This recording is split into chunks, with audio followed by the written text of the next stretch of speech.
Hello everyone, I am Teacher Michael and welcome back to my YouTube channel where I upload educational videos, practice reading videos, tutorials, instructional materials, and many more.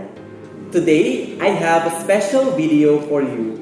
In today's video, we will be talking about the new app called TEACHMINT. What is TEACHMINT and what does it do? Well, I'm here to answer those questions for you. If you are a teacher or a tutor, stay tuned because this is just the app for you. But before we proceed, I want you all to download the app now. Just click the link provided in the description box below or just type TEACHMINT on your Play Store. With TEACHMINT, you can take live classes with an unlimited number of students for an unlimited duration. Record your online classes that students can view later. All of this absolutely for free. There are no hidden charges. With their help, you can now focus on teaching your students while TEACHMINT takes care of everything else.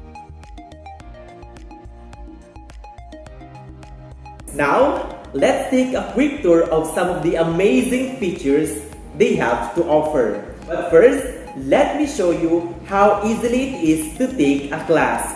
After signing into the app, create your classroom, invite students, and click on the Go Live button. And there you have it. It's that simple. If you didn't notice, you get to control who enters your classroom. You approve enrollment of your students. You can also choose the orientation if you want it portrait or landscape. Now, let us look at a feature the app has to offer.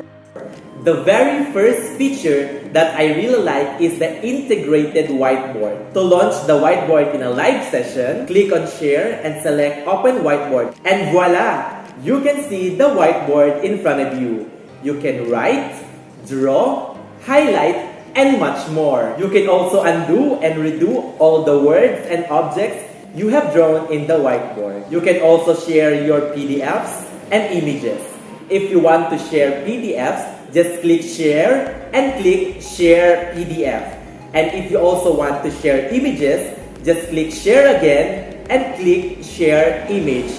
Well, that is just convenient. Another feature that I love is the multiple choice test creation. I can imagine how much time consuming creating tests can be for teachers. But this feature makes it so much easier. All you have to do is to click the test and click Create Test below. Then select Type Question and MCQ. You can also put marks per correct answer and click Continue. Now, you can type the questions and options. Well, that was convenient. It took me absolutely no time. Now, let's go through this feature which is Study Material. Here, I can simply click on the orange button and add my notes and course material and easily share it with my students. I also love this feature, the live polls. Just click more and select live polls. You can choose poll duration in seconds and mark the correct answer and click launch instant polls. There are so many other features in this app to explore and I think this is very helpful for teachers. You will find the link to download the app in the description box below.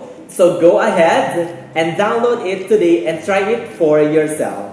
Uulitin ko po para sa mga guro na nag-online class o nagmi-meeting virtually, pwede niyo pong gamitin ang TEACHMINT. Ayan, napakaganda po itong TEACHMINT kasi nga marami po itong features sa ating mga gamit. Uulitin ko po, meron po itong mga whiteboard, pwede tayong mag-share ng mga images, ng mga PDFs, pwede din tayong mag-share ng mga YouTube videos dito. Ayan, sobrang ganda po ng app. And then, one thing more, pwede po tayong mag-create ng mga tests like multiple choice questions at saka mga subjective na questions po. And then, pwede din po tayong mag-add ng mga iba't ibang mga materials sa ating classroom para ma-view po ng ating mga students. And of course, yung pwede po natin i-record yung live na class natin na pwede mapanood later on ng ating mga students. Once again po, kung gusto nyo i-download ang TEACHMINT, puntahan nyo po ang description box at i-click nyo po yung link provided po doon para ma-download na po ang link. Try nyo na po ang TEACHMINT. Once again, I'm Teacher Michael and see you in my next video.